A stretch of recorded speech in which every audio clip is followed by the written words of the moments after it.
What up, y'all? And we are live. It's April the 17th, 2020. I am your host, MJ Jackson, and this is the podcast of the Urban Christian Institute, or kind of a broadcast today, since I'm got my nice face on the screen. Need to shave, need a haircut. This hat is never coming off till that happens. Might even have to do it myself, but we'll get it done. I'm bringing you guys some good stuff today. The title of today's, whatever you want to call it, this shindig, this talk, the title of it is Anthony Browder on Trial. It's pretty harsh, right? But yeah, we're going to talk about Anthony Browder, his worldview, some of the things he says. A lot of times people get mad at me. People in the conscious community get mad at me because they were like, you be always going after the OGs. John G. Jackson is dead. So-and-so is dead. Won't you go after somebody who's alive? Well, that's exactly what we're getting ready to do. So hang on.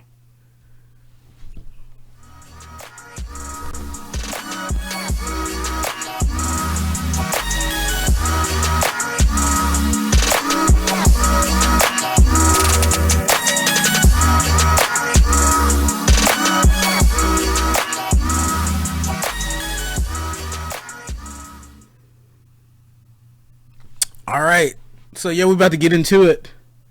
And Anthony Browder. So let's just get a little background on Anthony Browder. Anthony Browder is a very influential gentleman, and I know I can do his background a little bit more justice, but he's a very influential gentleman. He dibs and dabs into Egyptology, or Kemet, which is indigenously known as Kemet.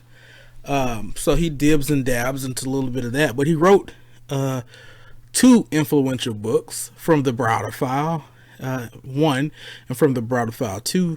And these were basically articles that he used to write for a newspaper or something like that, and then he just took all of them and put them into book format. I'm hoping that Adam Coleman can do something like that with all of the articles that he wrote for Free Thinking Ministries, and some of the articles that he wrote for his own website. So I think that'll be a good idea. It's not a bad idea at all. I hope Adam would consider doing something like that. Because these are very easy to read. It's only a few paragraphs each, and the person can read like one a day. So Anthony Browder caught a lot of people's eye because he was, of course, on everybody's favorite documentary, hint hint wink wink, the Browder File. Okay, so he was on the Browder File, and then not too long ago, maybe about a year and a half ago, maybe 2 years, Adam Coleman was running the King's Talk podcast, and if you haven't subscribed to that, please do. It's a very good podcast. It's being ran well now. It was ran well back then with Adam Coleman, and they had David Banner on, and David Banner was talking about who was all right. Everybody who knows David Banner, they remember the song Like a Pimp in Mississippi and things like that. And all of a sudden, about 2 years back, you see David Banner running around with a dashiki on, a little gray in his beard, and big old African medallion with a Black Power Fist shirt on and things like that. And his hair looked like it's throwing up a 1,000 Black Power Fists. Like mine. I'm not gonna show y'all. His hair looked like it's throwing a bunch of Black Power fists up too, and things like that, and he's talking about he woke, he's conscious, and things like that.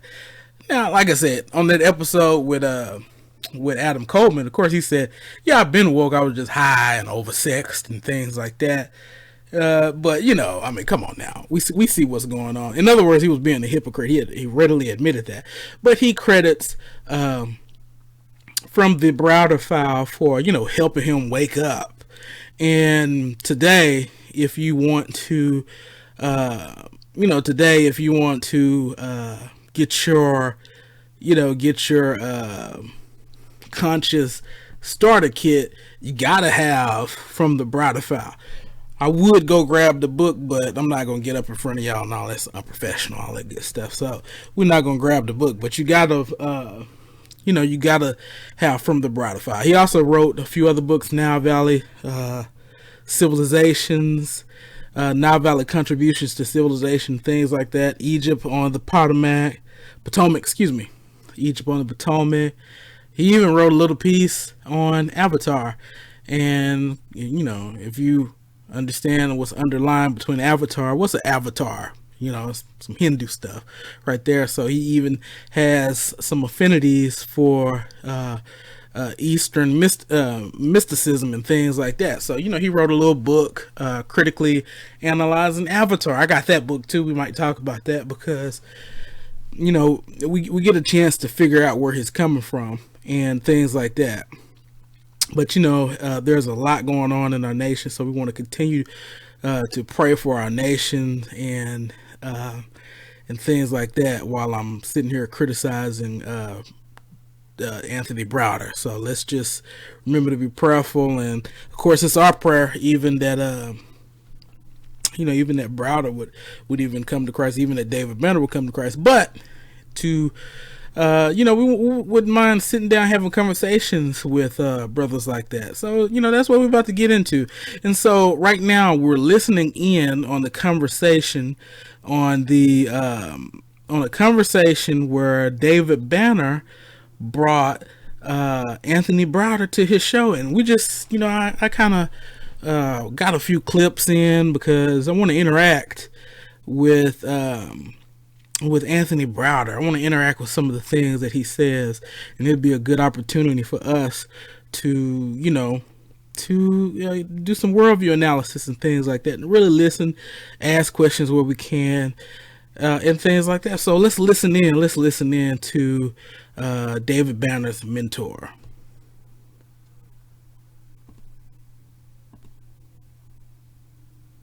Would have the type of effect that you had on my life. What kind of effect is that, man? You've been saying that. What kind of effect? Well, I probably would have been doing some other extracurricular activities if it wasn't for you, bro. but no, I'm serious. I would say an equivalent, a person who had the same amount of effect on me would be like a Malcolm, right? And Malcolm had transitioned before I was even born. So to be able to even call you on the phone and get the level of information and the level of guidance, especially on enlightenment, bro, is very hard in these times, man. And I'm honored for you to be here. Well, thank you, man. And I still remember the first call I got from you. It was near Christmas time, a number of years ago, and it just out the blue, man. You just called me, and we hit it off, man. Yeah. And so I'm grateful to be able to be in a position to impact your life favorably, such that you now can impact the lives of thousands of people all over the world, man. And I got a check for you, man. We got to pay for our books, man. I don't want to say anything. I mean, you making all this money. I'm just off to the side. I got a check for you, bro. Egyptology, bro. Yes, I wanna start off quick, man. Can you explain to the people what Egyptology is? Right. There's no such thing as Europeology. There's no such thing as Spanishology. There's no such thing as Americanology. But there's Egyptology. There's Egyptology because Egypt is the oldest documented civilization known to mankind. It's the oldest continuously existing civilization on the planet. Over 3,000 years of African excellence. We have the first nation state in history. We have the first system of architecture, engineering, science, medicine. Everything that makes a civilization great began in Egypt. And oh, by the way, Egypt is in Africa. Don't let white folk fool you and think that it's somewhere in the Middle East. That's a lie that American Reporter made up in the early 20th century. It was a geopolitical term in order to separate Egypt from Africa, because whoever controls the history of Egypt controls the history of the world. Right. So we're fighting to reclaim our proper place in world history and human history. Okay. All right, so he brings his mentor on, says he's gonna have to pay him some money, obviously, because David Banner came out with a recent album called The God Box, and of course there was a box involved, and he put several of Anthony Browder's books in there because he's promulgating Anthony Browder's message. But that being said, you know, you got Egyptology, you got Assyriology, you have Sumerology, you have those studies. So of course Egypt did a lot of great things, but Egypt is not the only nation in Africa to do great things, because people came from somewhere to go to Egypt and they were already doing certain things. But Egypt is a great civilization. But once again, when we're looking at this through a Christian worldview lens, through a biblical worldview lens, we understand that once again, it's God that raises up nations and sets them in their places and their boundaries, outlines their boundaries and the times and things like that. So it's God who's running the show. Whatever good and perfect gifts that we have, whatever achievements that we do, whatever things that we discover, like you don't invent math, you don't invent gravity, you don't invent logic. These are things that are discovered and not necessarily invented. So once again, you know, as a black man, as a Christian black man, you know, we want to view things through a biblical worldview and have a proper assessment of our anthropology, so to speak. And once we do that, we can recognize that yes, we're made in the image of God and everybody else is made in the image of God. But yeah, we'll be thankful for those achievements, and we can even perhaps in our day and age, as black men and black women and people in this nation, we can still go ahead and achieve things and invent things and do great things, while also looking back on our history and also even looking forward. So yeah, man, Egypt is in Africa. I would totally agree. But let's keep listening.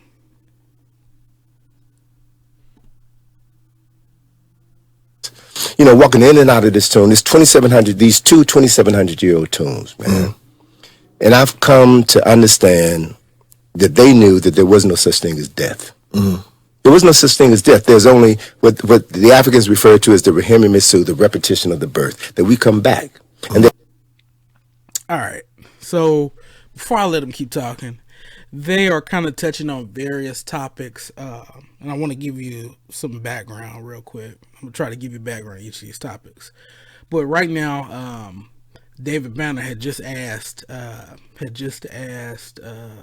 Anthony Browder what he's been up to, and right now Anthony Browder holds the status of being the first African American to fully fund and participate in the excavation. So he's talking about his experience doing the excavation within the tomb and the things that he's coming to recognize. So let's just listen in. I apologize about not giving you guys the context. I'll try to make sure I'm doing it, but let's listen in. Okay, so he's talking about his experience in the tomb and his understanding of death and things like that. So let's listen in one more time. You know, walking in and out of this tomb, these 2,700-year-old tombs, man. And I've come to understand that they knew that there was no such thing as death. There was no such thing as death. There's only what the Africans refer to as the Rahim Misu, the repetition of the birth, that we come back, and that we've always come back.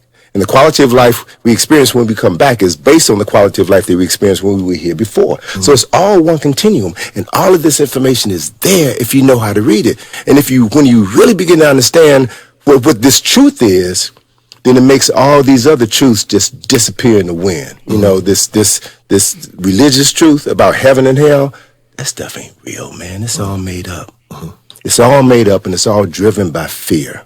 It's all driven by fear. Once you understand the profound truth, then all these other belief systems just dissipate. And then it's a matter of how do you get this information to the people with the greatest need to know, so that they can understand what this game is all about and then live their real lives. How old were you when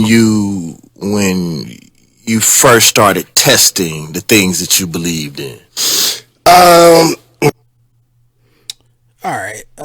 So, you know, just from that clip, you know, some of my other listeners are going to kind of see what he's getting at for his understanding of death and things like that. But I mean, and we'll get back to what he says about the rebirth and the rebirth and the repetition, and we will examine if that's a African concept what he's espousing.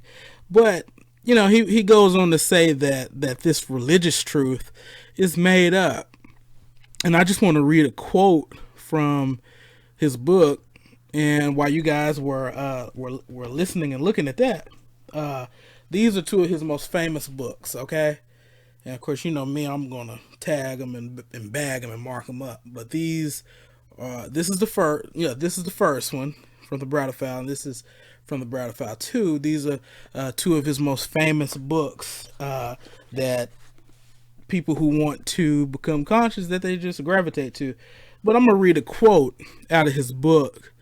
And as far as religious truth, this is what he believes about religion, and what he espouses is, in my opinion, a very low view of humanity, and a type of geographical and cultural determinism that determines what people believe. But this is what he says: the earth is inhabited by billions of humans who are subjected to the same forces of gravity, time and space, whose lives are affected by the elements of the earth, wind, and fire. Sounds like a band. How they perceive these elements and forces is often determined by their geographical location and their cultural orientation. A person living in the desert will relate to the sun and water much differently from someone living on the tropical isles. To this end, the forces and elements of nature, even the plants and animals in the environment, have a profound effect on people's lives and help to shape the perceptions of reality. And that is from the Browder File 2, Survival Strategies, page 50. On 51, the following page, this is also what he says: while religion and spirituality are important issues in the lives of all people, African Americans must become equally impassioned when it comes to rediscovering and retaining their own cultural, here it is, worldview. Such a perspective would allow them to see the world and view it through African eyes, and enable them to appreciate that viewpoint. Such a perspective is necessary if Africans are ever to free themselves of the psychological bondage imposed on them by their enslavers generations ago. Page 51. Okay. So he has a certain view of reality, and apparently his view of reality is it's a cultural relativism where each and every person is able to understand God in their own type of way. Okay, now a worldview like this has certain implications. The first implication is this: it's the assumption that God has not spoken. It's a denial that God has not spoken, that he has not entered into creation and acted in history or any such thing. It's a denial of that. So we just have to ask him, how does he know this? Okay, and these are where good questions come in. Well, how do you know that human beings interpreted or they were determined by their cultural, because this very statement right here is going to come back to get him.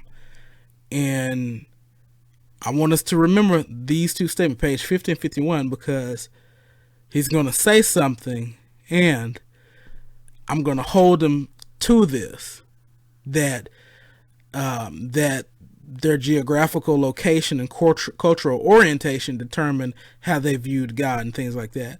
And are we stuck in a cultural relativistic world where cultural determines our epistemology and the things that we believe and things like that? I explicitly deny that for a couple of reasons. First and foremost, psychological bondage. Okay, what are you talking about? So gotta ask that question, because not all Africans. I can read you excerpts from slave narratives and things like that, where not all Africans were Christians, not all Africans were allowed to be Christians. So that is a broad generalization, and it's horrible. It's bad logic. So we can go straight to the slave narratives, and second of all, Christianity spread it on the continent of Africa before the enslavers even knew, according to various historical resources and things like that. You can even check out Dr. Thomas Oden's book, How Africa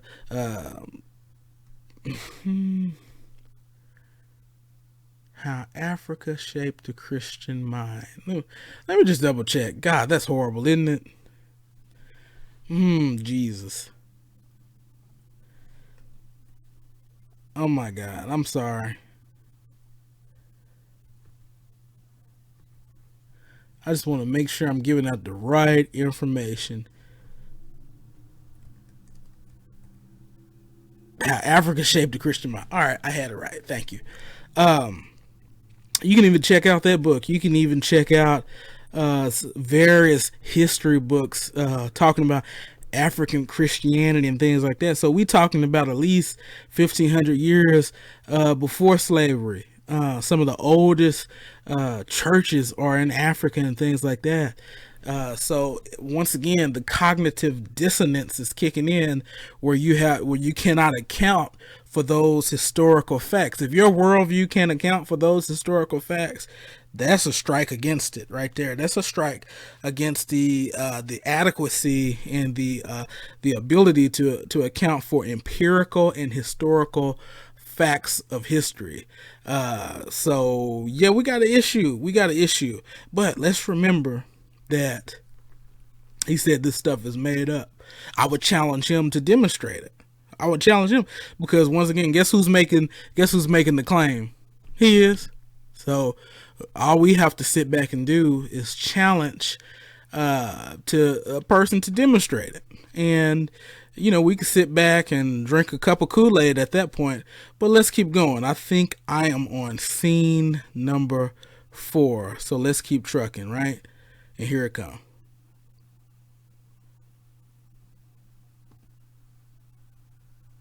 When you first started testing the things that you believed in? 1977. 1977. So I would have been 26 years old. Earth, Wind & Fire had just come out with the album Spirit. And Charles Stephanie, who was their producer, Charles Stephanie, who had created the Earth, Wind & Fire sound, died. And they dedicated that Spirit album to him. And it was the first album where Earth, Wind & Fire used Egyptian symbols. So the 9 members of the group were in 3 pyramids, and they had 3 white pyramids in the background. The album was named Spirit, dedicated to the spirit of Charles Stephanie, and every album since then has had Egyptian themes. 1977, February 21st, 1977 was when I met Dr. Ivan Van Sertima, and he taught me that the Egyptians were black. 1977 was when I went to see the King Tut exhibit in Washington, D.C. after listening to Ivan Van Sertima. And I'm looking at this image of this boy King. I'm seeing my face in his face. Right. And all of a sudden the world just opens up. And I see this whole new reality. And I discovered then what I refer to as forbidden knowledge. Books written by these scholars, brothers and sisters, who've been telling this same story for decades, that Egypt is in Africa. And Egypt was a country that was founded by indigenous African people. And I realized then that I've been lied to all of my life. I'd gone to predominantly black schools all my life on the west side of Chicago, Howard University, and I was never taught any of this information. So, of course, I was a little angry. But then I realized, people can only teach you what they know. And if nobody knows this information, if this is forbidden information, matter of fact, I remember Van Sertima told me that writing that book that came before Columbus, The African Presence in America, was the end of his academic career. And I realized that folk have a vested interest in making sure that we never know the truth of who we are. And if we don't know who we are, then we will be whoever they say we are.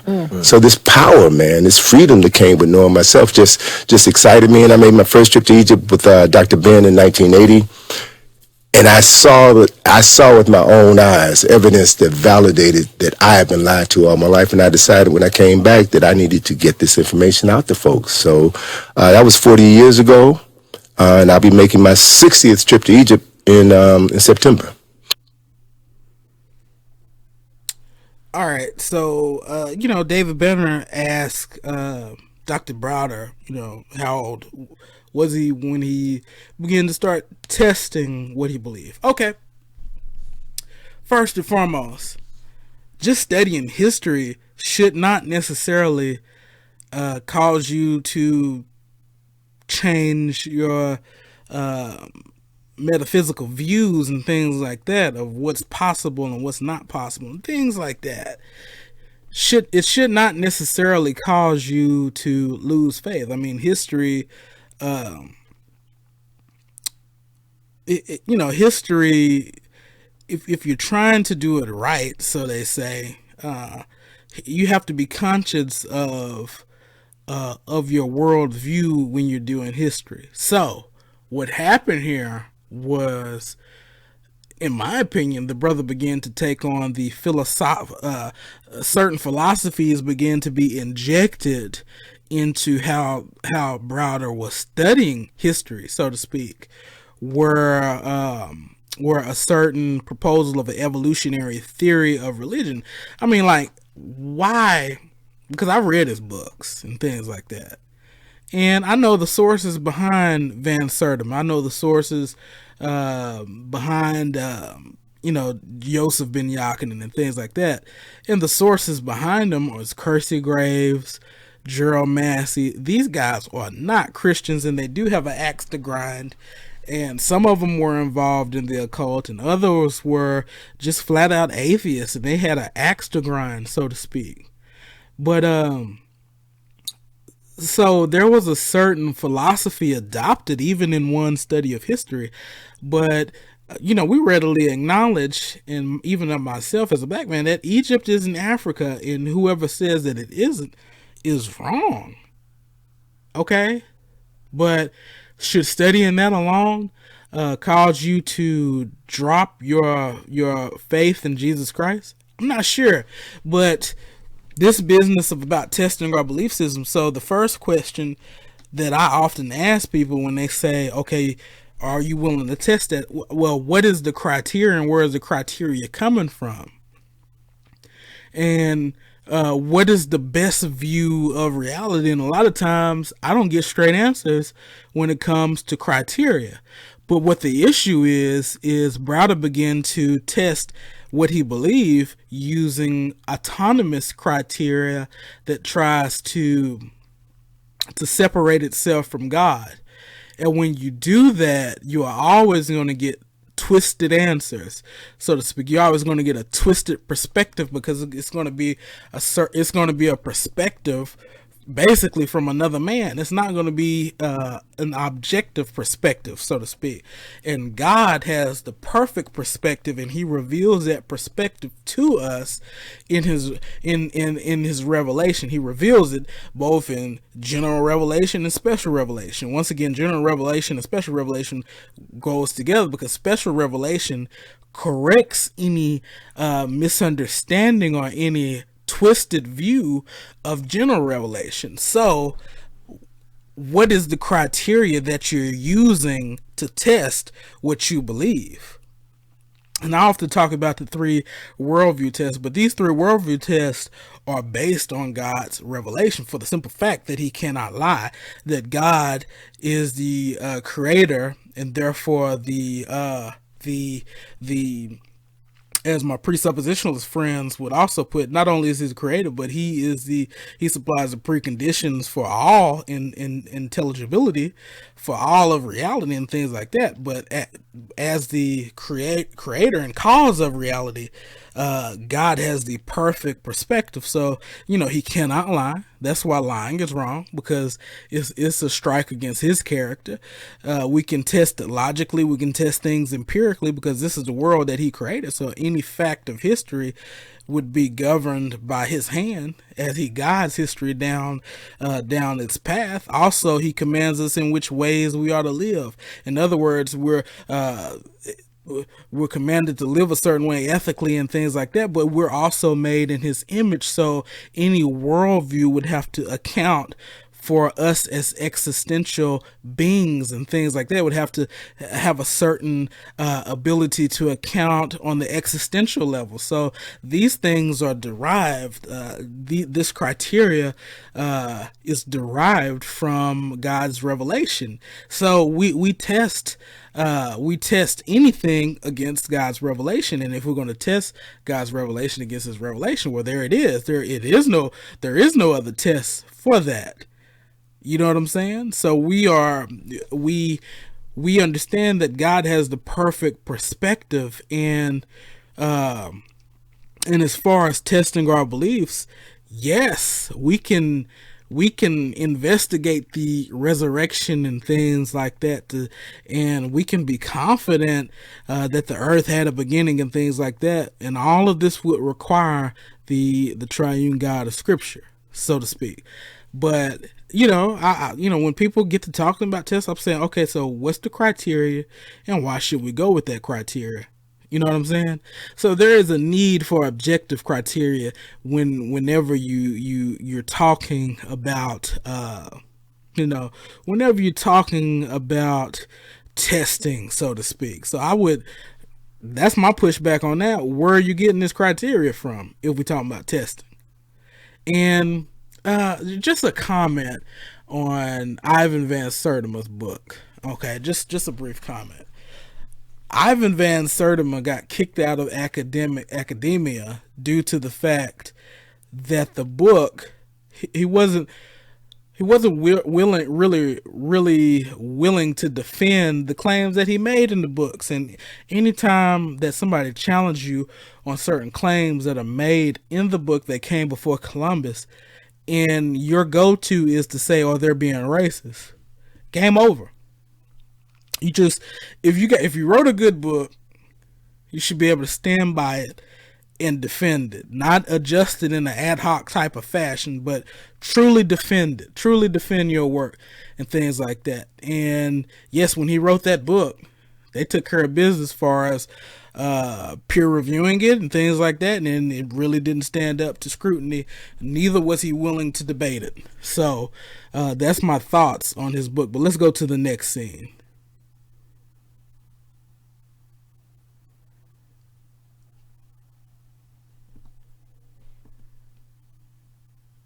Things that I said that I was going to make sure that you were able to do on this trip, was to be able to talk about some of the stuff that you want to talk about where you are now. I know most people are expecting me to talk about From the Browder File. We'll talk about that too. I mean, I don't mind. But I promised you you were going to be able to talk about what you want to talk about now.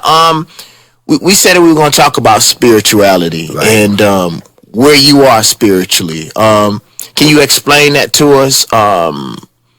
It's sort of hard to ask the question, to frame the question, because you have to have a point of reference. No, I got a point of reference, man. Let's go. I got a point of reference. Life. Right. Life. We all got to deal with life. My son just died 2 weeks ago, right? And this is my stepson. I hate using the word stepson. This is my daughter's brother. You remember my daughter, mm-hmm. Atlantis, right? And as I'm preparing her for his death, he had a stroke 30 months ago and was hospitalized, paralyzed, was on dialysis. So I knew that he wasn't going to make it, and I knew that his quality of life was gone, and that his only way out was death, and that death was not the end. Death is a doorway to the next life, and that we had to prepare ourselves to release him for his sake. And so it's about us understanding that there is life after life. And the only reason I can have this quality of conversation with my daughter is because she's been with me in this tomb for the last 10 years. We've been in these burial chambers, man, finding some incredible things, having very serious daddy-daughter conversations about how is it that I'm not a licensed Egyptologist, I'm not an archaeologist, but how is it that I'm here finding these things? I mean, what is it that my life dictated that I follow this path, and that she's here following this path with me, So understanding, to me, what life is all about. And this is a continuation of the process, because my mother passed 5 years ago, right? And my mother passed at home. It was home hospice. You know, she didn't want to be in the hospital dying. And so my daughter and I were there caring for her last weeks of life, and we were at her bedside when she took her last breath, you know, and to be able to prepare the way for her soul based on what I know from studying African history, that, you know, when your physical body expires, your soul goes on to another level, and there's specific things that you can do in order to prepare the soul to leave the body and go to this place. You know, you see in Egyptian papyri and what have you, the scene of the weighing of the soul, where the soul has to go into the double hall of Ma'at and declare their innocence by reciting 42 admonitions of Ma'at, which is just a means by which you can model your life, because not everybody can live up to all these 42 declarations of innocence, but it's just a platform, you know, to model your life after, so that when this time comes, you can say that I have not robbed, I have not stolen, I have not defrauded offerings, I have not done these things, and then your heart could be as light as a feather. And then you can be prepared to move into the next phase of your existence. So my mother passed on October the 30th in 2015, and then 46 days later, Dr. Frances Cress Welsing has a stroke. And I'm in her hospital room when she's on life support, and her sister Lauren says, you know, Frances would not want to be hooked up to this monitor. You know, she didn't believe that when you died, that was the end. She believed that we came back, and there's something that we should do. So there were about 6 of us in the room, and there was a sister, a good friend of mine, who's an Akan priestess. So she said, look, there are things that we can do to pave the way for her soul to leave her body. And we set things up in this room, and we prayed, and we chanted, and we released her soul, and we invited the soul of her parents and her grandparents to be there to receive her. So, you know, when you can take these abstract things that we've been reading about in history, and I've been studying about traveling to Egypt, and put them into practical application, right? When you prepare somebody that you love to leave the physical world and go into the ancestral realm and open the door for them, then that's a powerful thing.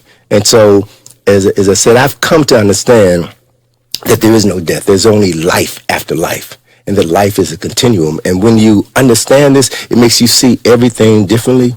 When you know that, you know, how you treat somebody in this life is going to determine how you're going to be treated in the next life. It makes you want to do right. It makes you want to do good. So when you call me, man, and ask me questions, I'm obligated to talk to you, man, because one, you're asking me for advice, guidance, or wisdom, which I have, which I've been preparing myself to receive, and now you're coming to me, so I have an obligation to share this information with you, because I know you're going to share it with somebody else. So I'm creating all this positive karma, man, that's going to make life better for me. It's going to make life better for you. It's going to make life better for everybody who's within our sphere, and that's how you play this thing forward. That's how you neutralize racism and ignorance and all these things that we're dealing with in this lifetime, in order to make sure that when we come back, we at a higher plane, man, and we can function on another level and create the world that we were born to create. I can put that in the Browder file. But, you know, that's where my head is going. And Whoa. Wait a minute. When we come back, karma. When we come back in karma. Come on now. You're not coming back. Let's just get that straight. And you just spent almost 5 minutes talking about your mother and Dr. Frances Cress Welsing going somewhere else on the ancestral plane. So which is it? But first and foremost, in any of the hoteps or conscious folk, if you got a source, you can talk to me about karma found within African sources and things like that. I'm human. You can correct me, but to my knowledge, that's not in African sources. And also, to my knowledge, reincarnation is not in African sources as well. So I'm gonna read a little bit of John Mbiti for everybody, and he talks about how he lists at least 6 views concerning the hereafter. He says in many parts of, and this is on page 122 on his introductions to African religions. We also got another book back there by him on African religions and philosophy and things like that. But he says in many parts of Africa, people believe that the next world is invisible, very close to that of the living. We have already come across the idea what we consider African views of the universe. the hereafter, in this view, next to this world, and for the majority of people, it is situated on the same earth. It has rivers, mountains, lakes, forests, homesteads, fields, cattle, sheep, goats, dogs, chickens, wild animals, and all the things we find in our physical life. But we cannot see them, although the spirits who live there are believed to be able to see what we're doing. Where do the dead live? For some societies, the departed remain in the neighborhood of the human homestead. They are still part of the family, mentioned elsewhere, and their surviving relatives and friends feel the departed. In other societies, it is held that the land of the departed is in the woods and forests and riverbanks and somewhere else in the countries. There are other people who hold that the land of the departed is situated somewhere underground in the underworld. In very few cases, it is thought that the world of the departed is somewhere in the sky, or that the spirits of the departed eventually go to live in the skies. In Nigeria, some people believe that the dead appear before God to receive their judgment, depending on what they have done with their lives. So we have a diversity of views, and to sit here, I didn't see karma or reincarnation in there. Karma is a specific doctrine that originates in Hinduism.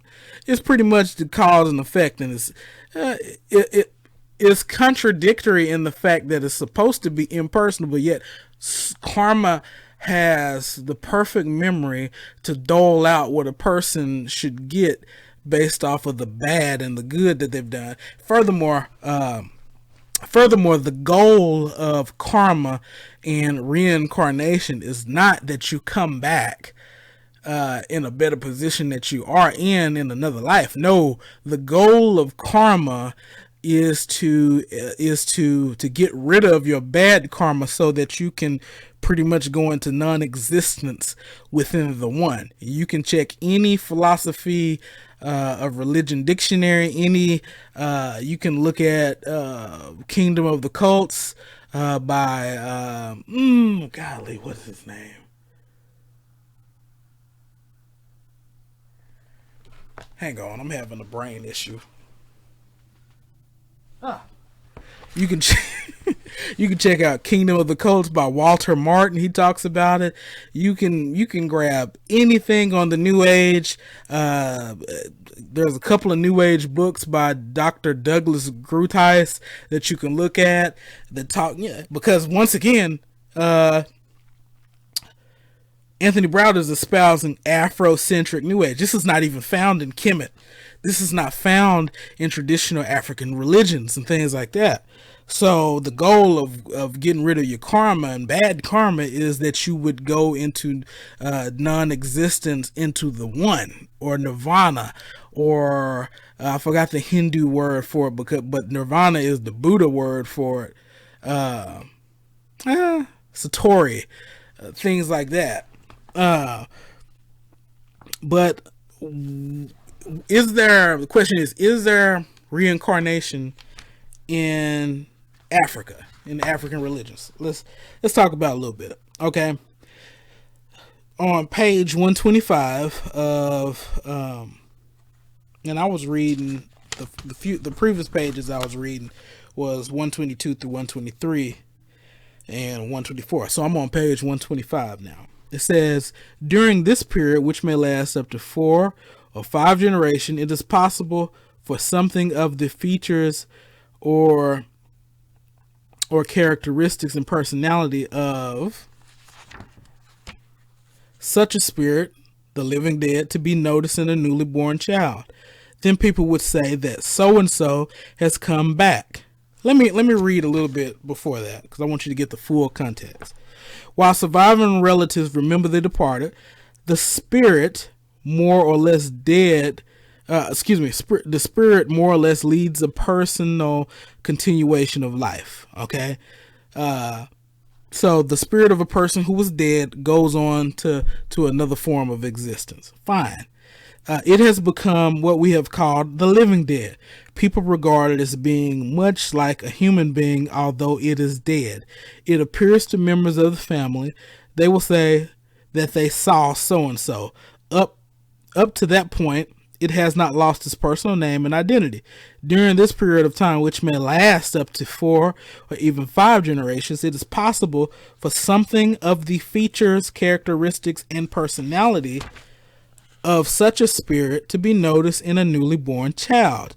Then people would say that so-and-so has come back and has returned and has been reborn. The child may then be given the name of that deceased person, or people may make sacrifices and offerings to express joy and gratitude. This idea of partial, all right, this is what John and Beatty is saying. Partial rebirth is spoken of as reincarnation, but not everyone is reborn in that manner, nor is the entire deceased person reborn as such, nor is the entire deceased person born as such. Only some aspect of the living dead are reborn, and this is perfectly possible biologically. Furthermore, those aspects can be inherited by either boys or girls, regardless of sex of the living dead in question. They can also be reproduced simultaneously in several children within the family. Okay, so we're talking about something other than you coming back and you're going to be rich and all that stuff. But I got a few more comments about reincarnation. I got a few more questions about reincarnation because, see, here's the thing, David Banner, Anthony Browder. I know what you guys believe. I know what you guys believe for the simple fact that you believe that Africans are the African American people, black, basically, are descended from the first human beings on this planet, and that everybody else who is on this planet descended from people who lost their melanin. So Browder is pushing reincarnation at this moment. So I got a few questions, and let's just say it right off the bat that questions are not arguments, but my question is this. If what we do in the here and now determines our station in the next, okay, right? Is it possible for a person to come back as a white person and become a white supremacist? All right. I'm going to ask again. If what we do in the here and now determines our station in the next life, or when we come back, because Anthony Browder, you said it, I didn't. You said we coming back to this earth in this type of this may be 1,000 years from now. But is it possible to come back as a white person and become a white supremacist? Furthermore, since, like I said, since life arose out of the continent of Africa and all humans descend genetically from the first man and woman on that continent, is it possible that Africans from the past were reincarnated or reborn as the Europeans who enslaved us? That's a question that I'm throwing out there. That's for free, okay? That's for free. Get back to me when you can, since you're pushing this reincarnation garbage. But let's keep going, y'all. And we'll be getting ready to wrap this up here, but let's keep going. So now we find ourselves worshiping them. The same, we created the concept of God. God is a concept, right? We created this concept in these gods and goddesses, because you can't have a male god without a female counterpart, right? That's life. That's reality. And they took these ideas and distorted them. They suppressed the feminine aspect of creation, and then came up with this idea that you were conceived in sin. What kind of nonsense is that? You were conceived in sin, and the Son of God had to die for your sins. So they got you chasing lies. They got you living to die. They flipped the script. So when you read and study and you go back before those lies, you go back before Hippocrates, you go back to before Herodotus and all these other folk, and get to the African truth that was written by our ancestors, then you realize that they were dropping seeds for us to wake us up now. Now's the time to wake up. And so the key is, when you awake, what are you going to do with this information? Are you going to be selfish and just keep it to yourself and create the same mistakes that our ancestors made? Or are you going to open up the door and say, we're going to create institutions and opportunities for everybody to learn? And if we can establish at least 3 generations, establish within 3 generations a love for learning and a love for doing for self, and we will flip the script, and we will never have to be worried about being in the situation that we're in right now. And that's possible. It's happening right now. I see it happening right now. And so it's simply a matter of those who are willing to do the work to continue doing the work. And as Jacob Carruthers said in the... All right. He said a lot right there. We're going to tackle it head on, but he said God is a concept, and they stole and distorted, and they took these ideas and distorted. But wait a minute. On page 51, on page 50 through 51 of your book, from the Browder File 2, you said that the earth is inhabited by billions of humans who are subject to the same forces and gravities and things like that. You went on to say that a person living in the desert will relate to the sun, water much differently than someone living on a tropical island. To this end, the forces and the elements of nature, even the plants and animals in their environment, have a profound effect on people's lives and help to shape their perceptions of reality. You went on to say on 51, while religion and spirituality are an important issue in the lives of all people, African Americans must become equal in passion when it comes to rediscovering, retaining their own cultural worldview. So what happened to people having their own cultural worldview? What happened to people perception of reality being shaped? You mean to tell me that Egyptians were the only people worshiping God? You mean to tell me that the Egyptians were the only people? Even on your worldview, I mean, before people came to Egypt, I'm pretty sure that they had a cultural memory to worship God. But even with that, you made the claim that they took and distorted and stole and things like that. You made the claim, David Banner, you made the claim, people in the conscious community, woke Christian chat group.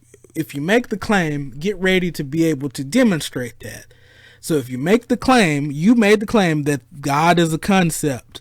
Can you demonstrate that God is only a concept? Okay.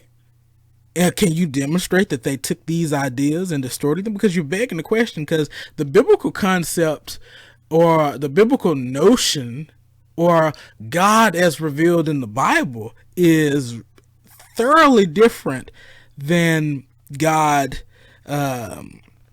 thought of in Egyptian religions and any other religions, even Assyrian religions. You got all these people around the nation of Israel, and all of their I'm talking about Assyria, Babylon, Sumer. I'm talking about Canaan, Arabia, Midian.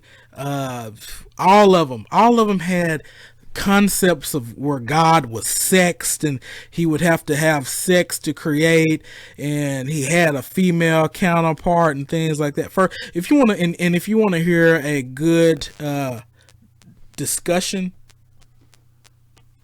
the devil's a lie. If you want to hear a good discussion, I heard some beeping noise in my earphones.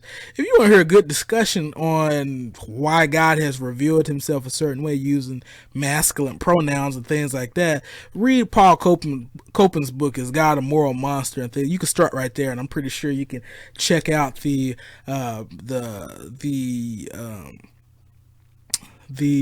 notes and things like that in it, the bibliography, for more sources. But you could check there first. But God has the right to reveal the way that he wants to reveal.